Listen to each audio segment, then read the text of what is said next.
You've maybe seen AI on the periphesis or start to see whisperings of the way that it might function. Google's Performance Max is an AI-driven marketing mechanism that you give it your goal. So like, I want to sell this. I want people to fill out this form. I want people to watch this video. I want people to download this thing. I want people to schedule this appointment, whatever. You give it any goal within the Google ecosystem, and you give it your general audience.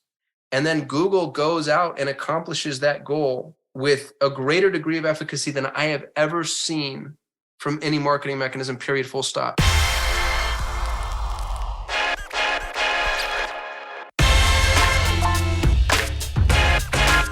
Hi, I'm Eric Schwartzman, author of The Digital Pivot, and this is the Earned Media Podcast.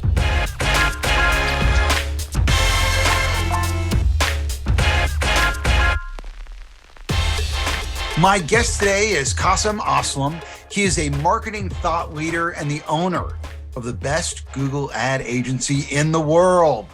He is a husband and co-host of the Perpetual Traffic podcast. I am pleased to have him with me today. I heard his keynote at the Affiliate Meet Market in Berlin last month. It was a real eye-opener. Kasim, welcome to the Earned Media Podcast. Eric, thanks for having me. Yeah, it's great to have you, man. Thanks for making the time. So now your agency, Solate, is billed as the best Google ad agency in the world.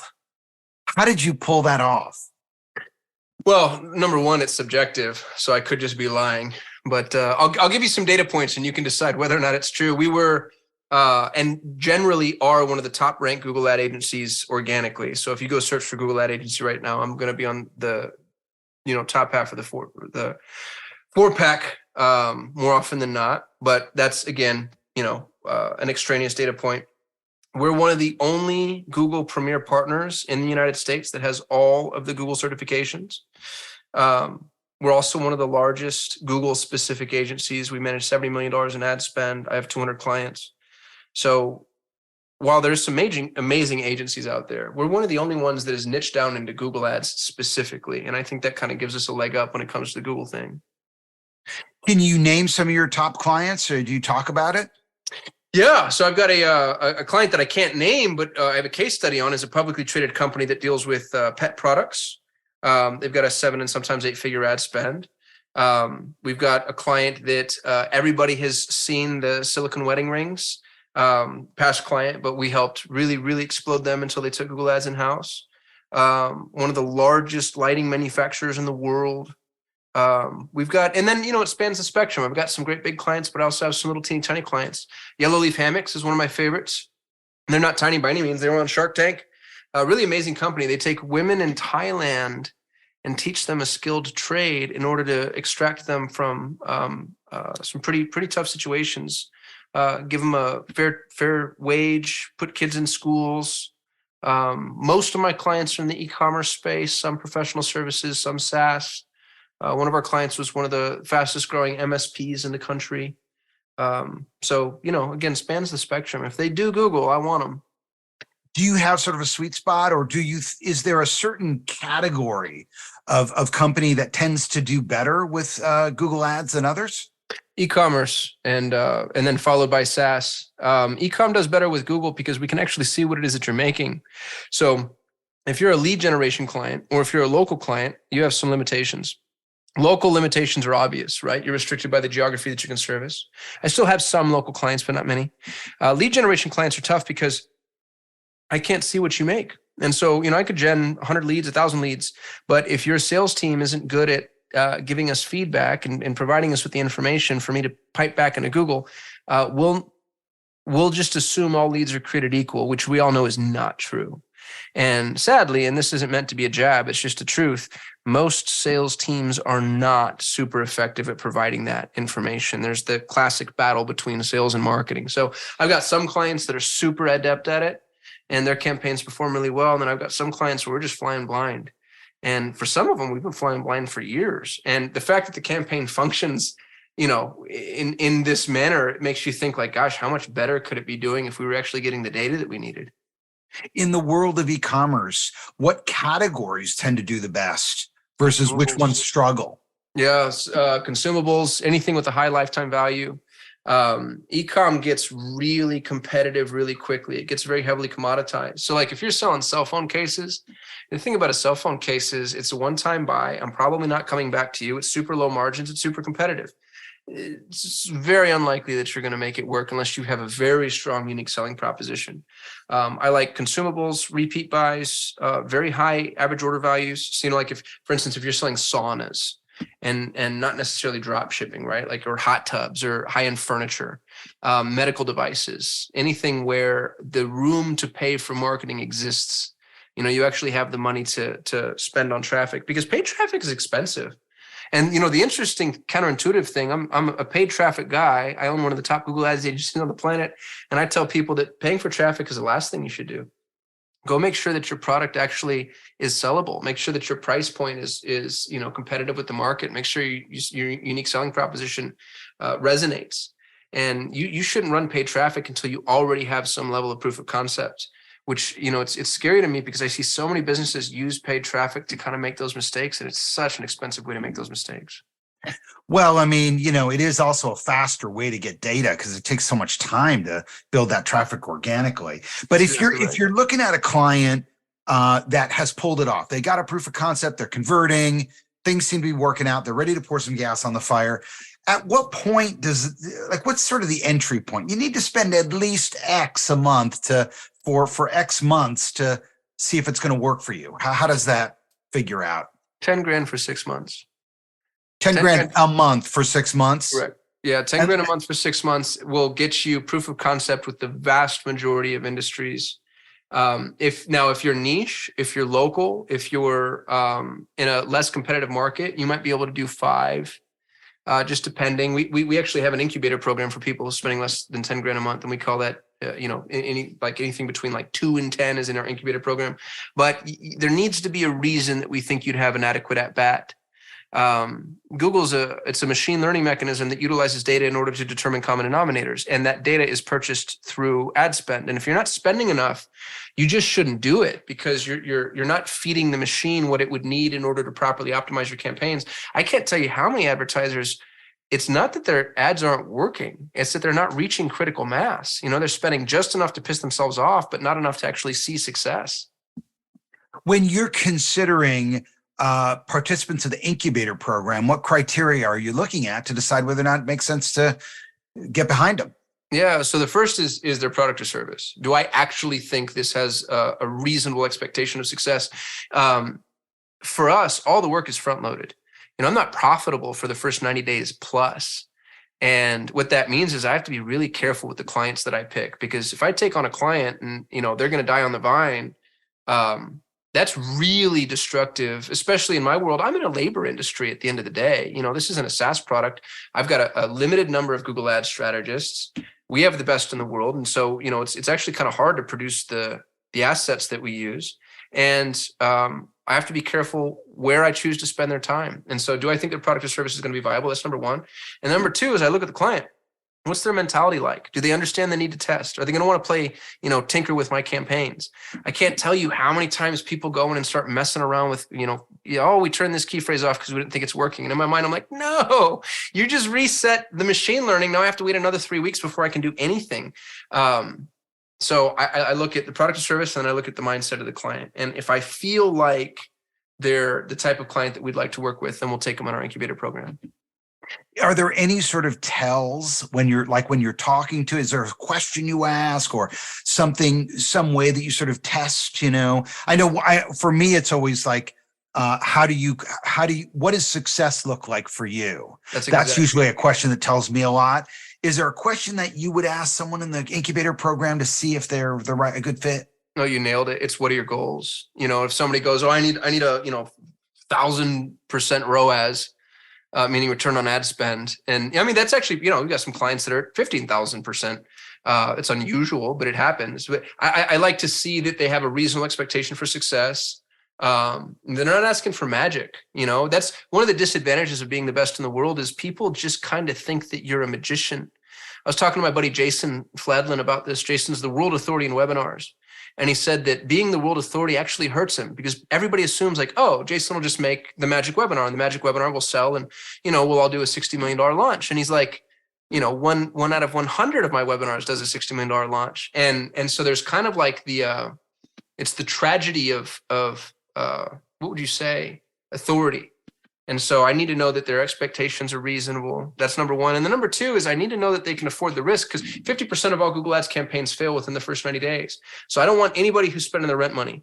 I don't want anybody who's putting this on a credit card, who's taking out an SBA loan. You know what I mean? Like, I don't want that on my conscience. There's way too much work out there and way too much business for me to start, helping people kind of take stabs that might not necessarily come to fruition. And now I feel some type of way about where they're stuck.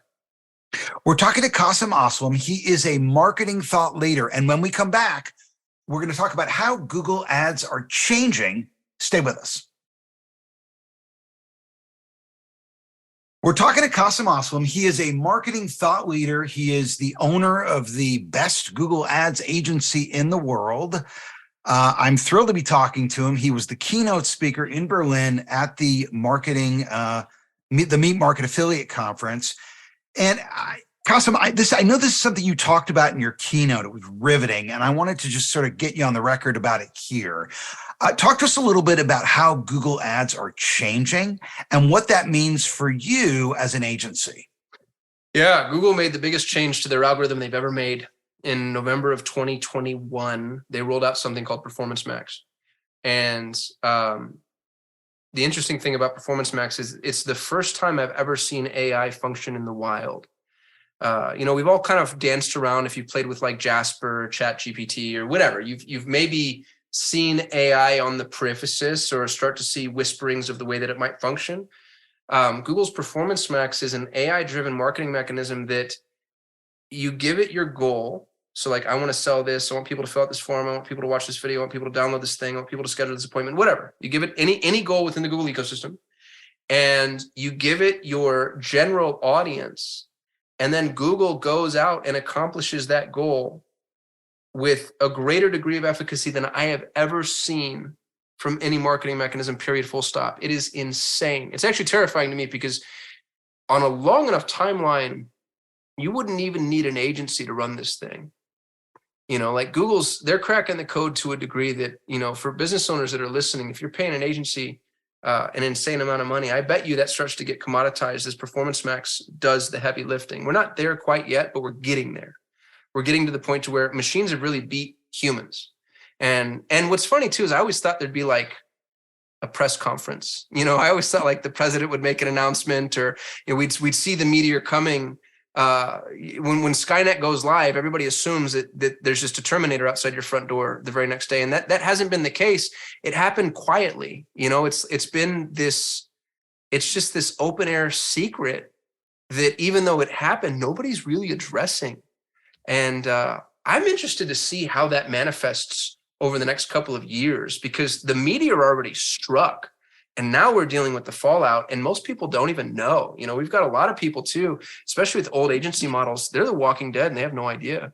If you're still running SCAGs, if you still think that key phrase sculpting is a thing, if you're still building scripts inside of Google Ads, and with some exceptions, of course, like, it's over for you, and you don't even know it's over. If you don't, understand the importance of attribution or data collection or first-party data, there's some agencies out there that are so blind to what they're doing, and not just agencies, marketing departments, CMOs, like people that are running the old way.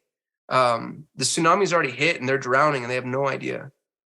Break down those acronyms for us. SCAG Sorry.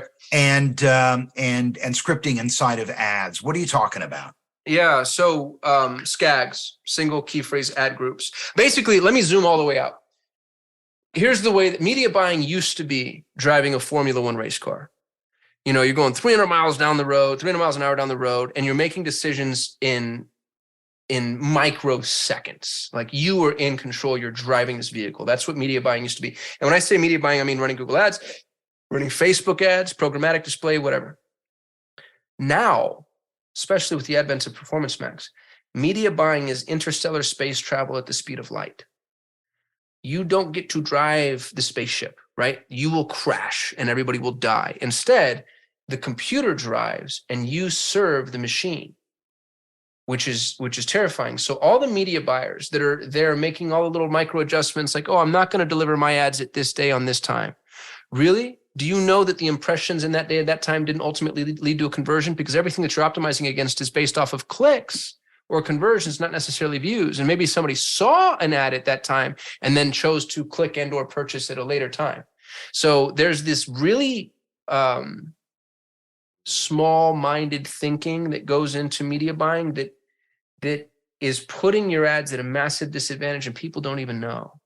And it's that active optimization, the idea that you need to go in there and making 100 tweaks a day. It's an interesting situation to be in because people pay me money to sit and watch their ads. And I've had clients who are like, man, you guys haven't made a change in 3 weeks. And I'm like, yeah, and I don't plan on making changes for another 3 weeks because we're still learning.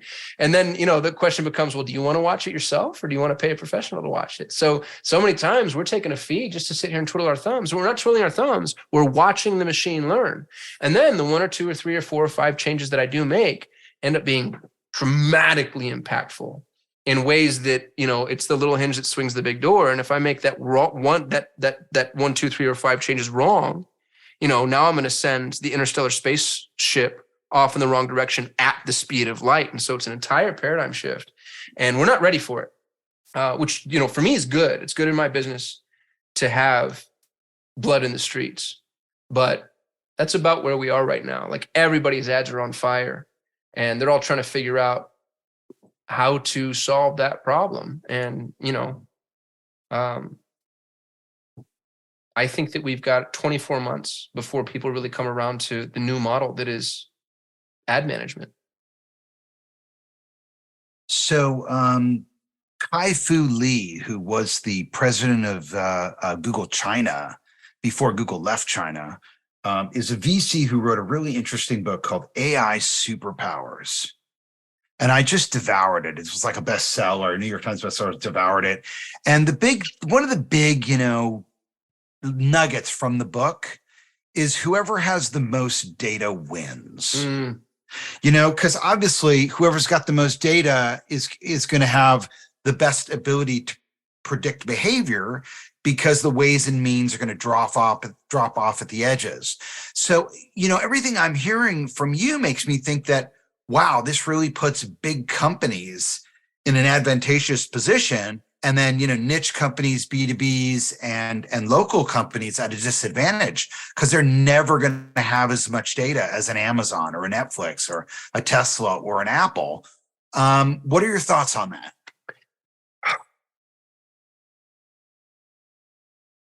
It's a chicken and egg problem because each of these ecosystems is going to use the data on behalf of its advertisers, but the advertisers are the ones that are feeding the ecosystem the data. So to give you an example, and this is going to get mildly technical, but hopefully it'll be a well-received message. If you're an e-commerce store, you need to provide Google with what's called a GTIN number, GTIN, which is a global trade identification number for every individual product that you have. So let's say that you're selling, blue light blocking glasses and you provide Google with this GTIN number.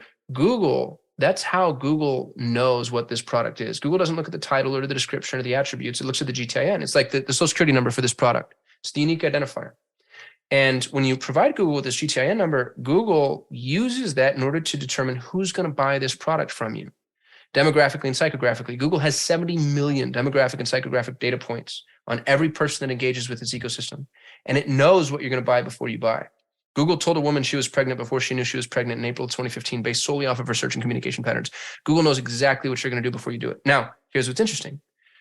When you provide Google with that GTIN number, other people selling that same product can use that same GTIN number. So your ad spend is teaching Google how to sell the product. And Google's going to go use that data on behalf of your competitors. But how does Google know that one company selling blue blockers is the same as another company selling a different blue blockers? Well, if they're different blue blockers, same GTIN number? That's a good question. The manufacturer provides the GTIN number. So if you're selling the same thing, then Google's going to be able to identify that as the exact same product. Now, if you have a different GTIN number, then in theory you have a different product. But because Google's all about, patterns, the more you teach Google about who buys from you, the more you're teaching Google about who buys from your competitor. And you're putting yourself in a position where you're yielding the data to an organization that doesn't want to see you win. Google's goal isn't to see advertisers succeed, because in an organic ecosystem, the hierarchical structure would be a Pareto distribution. You'd have 20% of the advertisers yielding 80% of the results, which is every organic ecosystem in known to man. What Google wants instead is something more akin to egalitarian marketing, to where every single advertiser is spending the absolute most that they're willing to spend and making one more dollar than they need to make in order to stop turning the ads off. So Google is looking to maximize the value of its own inventory. And if you think about the way that Google's structured, and all ad networks are structured more or less this way, but Google has the most visibility. Google knows exactly how much you're willing to spend, exactly how much you make, roughly what your margins are, how many competitors are in the ecosystem, and how many people are shopping for your product or service. It's the ultimate environment for price fixing. Imagine an auction. Imagine just going to an auction right now where the auctioneer knows everybody who's willing to spend on the auction, exactly what they're willing to spend, and the auctioneer is the one that ultimately profits from the auction. You couldn't, by freaking definition, have a fair auction. You couldn't do it. And that's where we are with these media buying companies, is there's no way you can convince me that they are not price fixing. And you see it. You see environments where there's only one or two competitors in a space, but the cost of the traffic is still above a threshold that would indicate any level of competition. And it's because these media companies know you're making, X, whatever X happens to be. And so I'm going to charge you the value of the traffic, not what the traffic would cost if this were an actual organic auction or competition. It's insane. And we're all opted into it. And there's nothing we can do. It's just this unbelievable monopoly that's an absolute leviathan, and nobody knows how to contend with it. So we're like, all right, we're just going to sit here and, kowtow to our overlords. Crazy. We are talking to Kasim Aslam. He is a marketing thought leader and the owner of the best Google ad agency in the world. And when we come back, we're going to talk about the difference between Facebook ads and Google ads. And he's going to tell us about the most successful Google ads campaign he's ever done. Stay with us. Kasim, I know that you trained the Infusionsoft sales team on how to use the Facebook ad management platform. So tell us, which is better, Facebook ads or Google ads? That's funny. That was years ago, by the way. That's you've done some digging there. I preferred Facebook ads in the very beginning. I thought Facebook was more nimble. It was easier to use. It worked faster. Traffic was cheaper. Problem is Facebook as an ecosystem is it's unreliable, and it's not evergreen. You run out of audience very quickly. And so just from an agency perspective, from a business perspective, the more scalable service for me to offer was Google Ads. As a business, the better service for you is the one that works the best. And sometimes that's Facebook, especially if you need to build awareness, if you need to teach people what your product or service is, if you need to go top of the funnel, if you're looking for cheaper traffic, Facebook's great. But Facebook is exponentially smaller than Google. It's funny that people think that those two things are pari passu. Like, oh yeah, we run Google and we run Facebook. Facebook, the entire Facebook ecosystem would fit inside of YouTube 3 times. And YouTube is just a fraction of Google's network. The Google Display Network reaches 90% of all internet users on the planet. 60% of whom are reached on a daily basis. It's the most prolific thing online. Google has 70 million demographic and psychographic profiling factors. Facebook has 55,000. Facebook is an app. Google is an ecosystem. Google is Google Analytics, which is on every front-facing website, meaning Google knows every website you've ever gone to, everything you ever logged into, what happens when you log into those websites. It's Gmail, the largest email utility on the planet. It's Android, the largest operating system on the planet. It's Google Apps, so Google Sheets, Google Docs, Google Drive, Google Photos. Google knows what your children look like. Google knows what your tax returns are. It's Google Maps. It's this, expansive multivariant network that's doing nothing but collecting data in an effort to predict intent. So there's no comparison between Google and Facebook, period, full stop. Apple crushed Facebook with one change, the iOS 14 update that required people to opt into tracking. You couldn't do that to Google. Google can triangulate in a bunch of different ways. So now, is Google impervious? No, I think ChatGPT could take Google not out, but down a notch for damn sure. But it's way stronger and way more entrenched and way more prolific. And what's really funny about it is Facebook took all the arrows. There's a congressional hearing about Facebook. All the privacy concerns were about Facebook, the Cambridge Analytica scandal, the election results. Everybody pointed at Facebook. Google has multiples more data than Facebook does, but Facebook made the mistake of telling people. They're like, hey, look at all the things that you can track. Look at all the things that you can target people by. And Google, instead of making those available front facing, they use machine learning and AI to do it behind the scenes. So Google's a far bigger danger from a privacy perspective than Facebook could ever hope to be. It just made better decisions from an optical perspective. Kasim, how is Chat GPT a threat to Google? Dude, have you played with Chat GPT at all? Tell me about it. So it produced by. What is Jasper using? I think Jasper is also using the GPT-3 construct. I'm massively overstepping my bounds, by the way, because I know nothing about any of this outside of the armchair theorist. So they're all using the same backbone in different ways, different implementations. But isn't there OpenAI? That's one of them. And then there's ChatGPT is OpenAI's product. Okay. So that's the same. But Correct. Then I know there's a bunch of other algorithms. There's a ton of them. For spinning and writing content as well. Right. There's a ton of them. 7 or 8 or something. Well, there's probably more than that, but there's maybe, let's say 7 or 8, enterprise level going to make a dent. The thing about ChatGPT, though, that I think is interesting is in terms of conversational programming and learning, ChatGPT can write code. It actually you could say, write a code to do this thing, and it'll write code. It's so funny. I have it pulled up in a tab next to me right now. And you can ask it just about anything. I asked it, how do I cure my mercury poisoning? And it came back with an answer that's real, like an answer that instead of having to search. Where did you go to ask it? What did you use to access ChatGPT, which, if you don't know, is an AI algorithm? What application did you use to ask your question? I'm on chat.openai.com. Okay, got it. Yeah, chat.openai. And this is obviously what's owned by Elon Musk and No, Elon pulled the plug on this. I don't know if he's an investor, but I know he limited their access to Twitter's data as soon as they decided to no longer be a not-for-profit. But he funded it, right? I mean, I think so. Got it going. Yeah. And I think it was Bezos as well. Yeah. So there's some really heavy hitters behind all of this. But what's interesting is Google makes information available and accessible that you get to distill and choose from. These AI-driven mechanisms, they choose for you. And if you really think about that, Eric, that is terrifying. It's terrifying because you even Google, like the ability to enter an echo chamber inside of any social network or content network is it's amplified millionsfold because it's not giving you the answer that is correct, technically speaking. It's giving you the answer that you're most likely to engage with. So there's already this massive problem when it comes to machine learning and AI-driven content, in that it's going to deliver the content that it knows you want. So let's say you're a hyper conservative and you Google, should I get the vaccine? You're going to get very, very, very, very different content than if you're hyper liberal. And, already whoever's listening is up in arms saying like, oh my God, but that's the problem and all of us, we're in our echo chamber. Everybody's, you don't know what your blind spots are by definition, or they wouldn't be blind spots.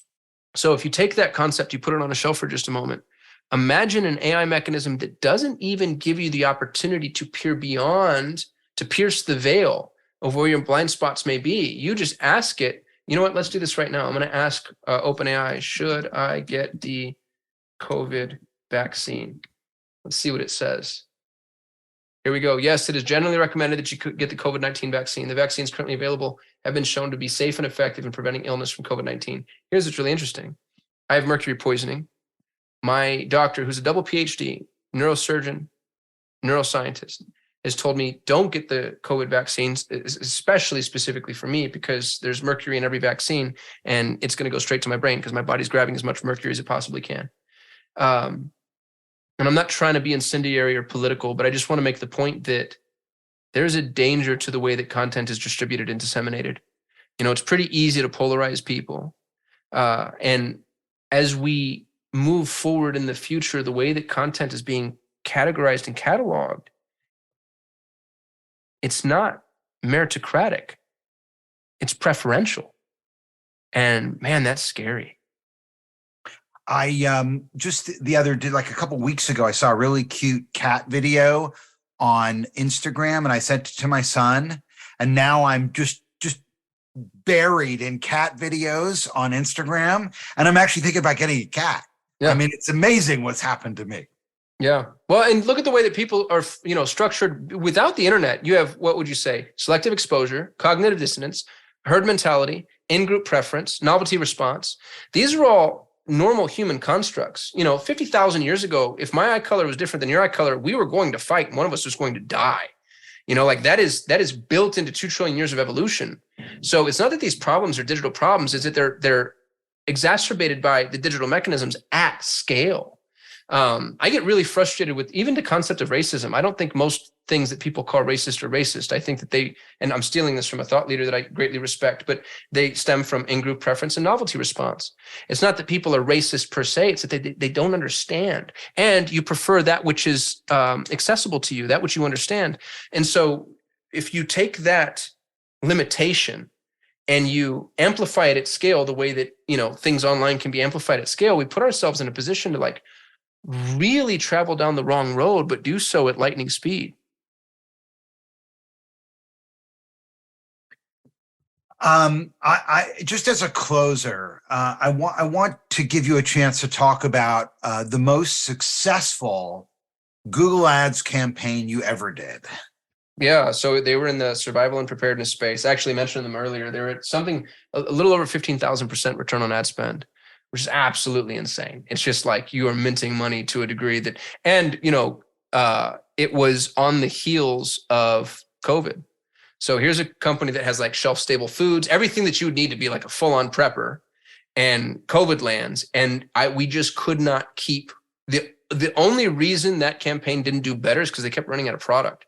And this was a very, very well-staffed, well-supplied organization. They did a lot of their own manufacturing. They had, huge coffers, and stuff was flying off the shelves faster than they could keep it. And supply chain issues ended up brought the whole thing down. Actually, not the company, but the ad campaign. They just had to turn it off. But for months and months and months and months, we had a 15,000% return on ad spend. We were just absolutely minting money. A lot of that is right place, right time, but a lot of that is a well-built campaign. We were ready for success to happen. We knew what products had the best margin, what search terms were performing, what avatars were performing, what geographic regions were performing. And so when the search exploded, if you'd tried to start a brand new campaign right then and there, you wouldn't have achieved the success that we achieved, because you'd have had to learn all those lessons and in a much more tumultuous environment. And so it was really cool to see the work that we'd put in on the front end yielding results and benefits as the industry increased in size dramatically. And then what about Performance Max, most successful Performance Max campaign? That's a good question. We're the world authorities in Performance Max right now. And it's an interesting marketing campaign type, because Performance Max is meant to be a metal detector. It tells you what campaign types you should build, and then you actually pull those campaign types out and then run them independent. So Performance Max isn't supposed to be standalone per se. It's supposed to help you find what works. I'll use my company as an example. We ran Performance Max for Solutions 8 and found out that the majority of our higher quality leads were coming from YouTube. So we just ran YouTube. And my cost per lead is roughly $500. My cost per closed client is $5,000, but the lifetime value of a client is 30. So, how many times would you put $5,000 into the magic ATM that gave you $30,000? And the answer is as many times as you possibly can. My only limitation is the fact that I don't have the staff to support. We've got a wait list now. So we keep having to turn off our ads because we run into fulfillment issues. But Performance Max isn't to be judged or measured necessarily by output as much as it is to be judged by how many avenues of success it gives you throughout the rest of the Google ecosystem. And just sort of as a guide for listeners who might want to work with you, or maybe, they can't afford you. I mean, can you give us sort of paint a picture for how much it costs to hire an agency to do Google Ads? Like, how much should they pay over and above the ad spend? Yeah. So our pricing is actually, I'm the only agency I know of that has publicly listed pricing. So you can go to my website, sol8.com/pricing. And we have a pricing calculator there that will tell you what you're going to spend based off of your ad spend. Roughly stated, we're $1,500 plus 10%. And then there's an economy of scale. If you start spending millions, I'm going to be a couple of percentage points of your ad spend. If you can't afford us, we have a downsell offer, another sister agency that I also own called Starter PPC. Starter PPC works with smaller organizations with smaller spends, but no frills. There's no client management, no direct point of contact. You can drop a support ticket. I like to think of it as service like a software. Where you're kind of engaging it in more of a hands-off sort of way. But, frankly, I don't think everybody needs an agency. I think that if you were to set up conversion tracking properly and then run ads in a linear fashion to an audience that is interested and engaged, try that first. Because you'd be pretty surprised at what Google's able to figure out sans an agency. So that's not me pushing anybody away. I'd love to work with you. But if you're in a position where you're like, gosh, that fee structure, that minimum ad spend feels a little rich, don't let that scare you off. Google can still be super viable. And there's some pretty solid freelancers out there too, if you're willing to do the work to sift through them. And you think local is a candidate for Google Ads? I mean, can Google Ads sell local products? Without question. The problem is Google just deprecated their local campaign and replaced it with Performance Max. And right now, it's not functioning the way that I'd like to see it function. So what I'd recommend people doing is before you use Performance Max from a local perspective, give it, 6 months. Let other people take all the bullets, because that's what's going to happen. Google has a really bad habit of just like letting its users be its QA department. But on a long enough timeline, I think PMax is going to be really powerful for local businesses. Right now, I don't see it working the way that I'd like to see it working. So you heard it, folks. July 2023. If you're local, that's the time to jump into Performance Max. I can tell you, I just failed on a Performance Max campaign for a local client that I shut down.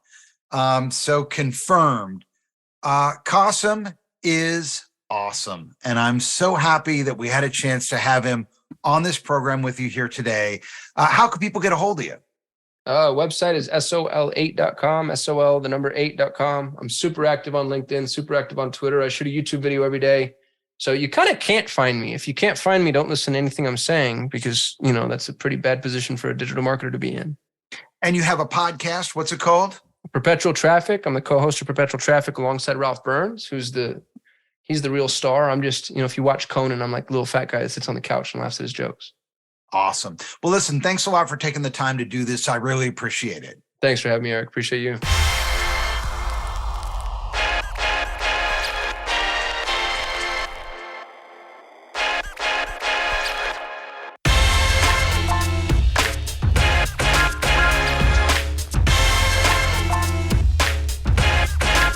For more on how you can earn influence through earned media, get the Digital Pivot audiobook at digitalpivotbook.com.